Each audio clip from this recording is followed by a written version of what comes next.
एक billionaire CEO ने जंगल में 1000 साल पुराने सफेद सांप की जान बचाई। वह सांप बच्चों को जन्म देने के लिए बहुत परेशान था। सीईओ ने सांप और उसके बच्चों दोनों की जान बचा ली। अपनी जान बचाने के बदले सफेद सांप ने अपनी कुछ शक्तियां कुर्बान कर दी और सीईओ को एक चौंकाने वाला राज बताया। सांप ने बताया कि सीईओ की पत्नी उसे सच में प्यार नहीं करती थी। ये जानने के लिए सीईओ ने उसी रात अपनी पत्नी को मैसेज किया। उसने कहा, मैं पूरी तरह से बर्बाद हो गया हूँ। पत्नी ने पूछा, सच में तुम्हारा बिजनेस खत्म हो गया? हाँ, कंपनी के सारे पैसे रुक गए हैं, सारे अकाउंट फ्रीज हो गए हैं, हमारा पूरा बिजनेस खत्म हो गया।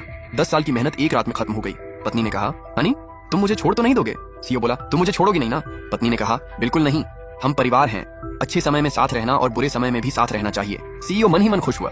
मुझे पता था मेरी पत्नी पैसे की लालची नहीं है। तभी पत्नी ने कहा, हनी एक बात बताना भूल गई। क्या हुआ?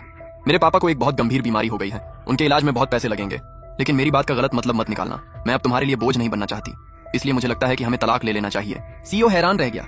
तुमने मुझे कभी क्यों नहीं बताया कि तुम्हारे पापा इतने बीमार हैं? पत्नी बोली, मैं नहीं चाहती थी कि तुम परेशान हो, मैं चाहती थी कि मैं यह सब तुम्हारे साथ सहूं, लेकिन अब मैं तुम्हें और परेशान नहीं करना चाहती। सीईओ समझ गया कि उसकी पत्नी सिर्फ तलाक लेने का बहाना बना रही है।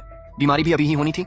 वह मन ही मन बोला, मुसीबत आते ही हर कोई खुद को बचाता है। 5 साल की शादी के बाद उसकी पत्नी सिर्फ तलाक चाहती थी। सीईओ ने कहा, मैंने अपना दिल गलत इंसान को दे दिया। फिर उसने कहा, ठीक है, अगर तुम तलाक चाहती हो तो तलाक ही सही। तभी उनका बेटा आया। उसने पूछा, मम्मी पापा अलग हो रहे हैं, मैं किसके साथ रहूंगा? सीईओ ने बेटे से पूछा, तुम किसके साथ रहना चाहते हो? बेटे ने कहा, अगर मैं पापा के साथ गया और पापा के पास पैसे नहीं रहे तो क्या वह मेरे लिए नए खिलौने नहीं खरीद पाएंगे? क्या मुझे अम्यूजमेंट पार्क भी नहीं ले जा पाएंगे? फिर उसने कहा, मैं मम्मी के साथ रहूंगा। सीईओ का दिल टूट गया। उसने सोचा, कम से कम मेरा बेटा तो मेरे साथ रहेगा, लेकिन बेटा भी उसे छोड़कर चला गया। सीईओ ने मन में कहा, मैंने इतने साल मेहनत करके इन दोनों के लिए सब कुछ किया, लेकिन मुश्किल समय में कोई भी मेरे साथ नहीं है। लोग भी यही कह रहे थे। बेचारा सीईओ, उसकी पत्नी पैसे के पीछे थी और उसका अपना बेटा भी उसके साथ नहीं रहा। उसे लगा कि उसका पूरा टेस्ट फेल हो गया, लेकिन उसे नहीं पता था कि कोई एक इंसान ऐसा भी था जो आज भी उसे दिल से चाहता था, जो चुपचाप उससे प्यार करता था और कभी नहीं चाहता था कि वह मुसीबत में पड़े। तभी अचानक उसकी पूर्व पत्नी वहां आ गई। उसने कहा, तुमने मुझे मैसेज किया था ना? सीईओ घबरा गया। ओह नहीं, मैंने गलती से उसे भी वही मैसेज भेज दिया था। पूर्व पत्नी बोली, हम कभी पति पत्नी थे, हमारे बीच जो रिश्ता था उसका कुछ तो मतलब होगा। अब तुम इतने बड़े बिजनेसमैन बन गए हो, तुम जिंक्सयू ग्रुप के सीईओ हो, क्या अब तुम अपनी उस पत्नी को तलाक दे रहे हो जिसने तुम्हारा इतने साल साथ दिया? सीईओ ने कहा, मैं तुम्हारा उन सभी सालों के लिए शुक्रिया करता हूँ, लेकिन अब हमारे बीच पहले जैसी भावनाएं नहीं है, हमें रिश्ता खींचते नहीं रहना चाहिए। उसने उसे 10 लाख रुपए देने की कोशिश की, लेकिन पूर्व पत्नी ने पैसे लेने से मना कर दिया। उसने कहा, मैं तलाक के कागजों पर साइन कर दूंगी, लेकिन मुझे तुम्हारे पैसे नहीं चाहिए। अब हम अपनी अपनी जिंदगी जिएंगे। कुछ समय बाद एक आदमी ने सीईओ का मजाक उड़ाते हुए कहा, वाह, इतना बड़ा बिजनेसमैन अचानक गरीब हो गया? और तुम्हारी सच्ची पत्नी का क्या हुआ? उसने भी तुम्हें तलाक दे दिया? सीईओ बोला, तुम यहाँ मेरा मजाक उड़ाने आए हो? आदमी हंसते हुए बोला, हाँ, तुम्हें इस हालत में देखकर मुझे बहुत खुशी हो रही है। तभी पूर्व पत्नी वहां आई। उसने कहा, हमारा तलाक हुए 4 साल हो चुके हैं, सिर्फ बेवकूफ ही पुराने रिश्ते की परवाह करता रहेगा। फिर उसने सीईओ को कुछ पैसे दिए। ये पैसे मैंने इतने सालों में बचाए हैं, इन्हें रख लो और इस मुश्किल समय में काम में लाओ। सीईओ ने हैरानी से पूछा, तुम अब भी मुझसे नाराज नहीं हो? वह बोली, इतने भावुक मत बनो। फिर उसने कहा, पैसों का पासवर्ड यानचेन का जन्मदिन है। सीईओ की आंखों में आंसू आ गए। उसने मन में कहा, आखिर में वही इंसान मेरे साथ था जिसे मैंने 5 साल पहले तलाक दे दिया था। तभी उसके बेटे ने अपनी माँ से पूछा, मम्मी क्या पापा हमारे साथ रह सकते हैं?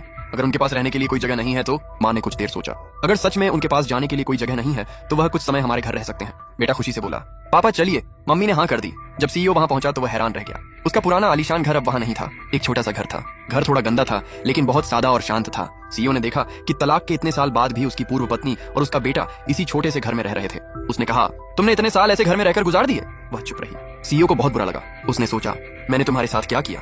यह घर उसके पुराने आलीशान घर जैसा बिल्कुल नहीं था। फिर उसकी पूर्व पत्नी ने कहा, यहाँ थोड़ा समझौता करना पड़ेगा। सीईओ ने पूछा, लनलन, क्या तुम और जेंक्सियन इतने सालों से इसी घर में रह रहे हो? वह मुस्कुराकर बोली, हाँ, मुझे इससे कोई परेशानी नहीं है, जब तक जेंक्सियन मेरे साथ है मैं खुश हूँ। फिर उसने कहा, तुम जरूर भूखे होगे, मैं तुम्हारे लिए कुछ बनाती हूँ। तभी बेटा दौड़ कर आया, पापा इस बार मुझे पूरे नंबर मिले हैं। सीईओ बहुत खुश हुआ, सच में पूरे नंबर? वाह, मेरा बेटा बहुत होशियार है। बेटे ने कहा, मुझे आउटस्टैंडिंग स्टूडेंट का अवार्ड भी मिला है। सीईओ बोला, हमारा बेटा तो कमाल कर रहा है। फिर वह अपना रिजल्ट दिखाने लगा। कुछ देर बाद खाना तैयार हो गया। घर में ज्यादा अच्छा खाना नहीं था। पूर्व पत्नी ने कहा, घर में ज्यादा सामान नहीं है, बुरा मत मानना, थोड़ा खा लो। सीईओ ने खाना खाया। फिर उसने कहा, वाह बहुत अच्छा है। अचानक उसे याद आया कि उसकी पूर्व पत्नी को पता था कि उसे खाने में सिरका पसंद नहीं है। उसने कहा, तुम्हें अभी भी याद है कि मुझे सिरका पसंद नहीं है? वह बोली, मैं तुम्हारी पत्नी रह चुकी हूँ, मुझे कैसे भूल सकता है? सीईओ के दिल को यह बात छू गई। इतने साल अलग रहने के बाद भी वह उसकी छोटी छोटी पसंद याद रखती थी। सीईओ ने कहा, लालन क्या हम फिर से साथ रह सकते हैं?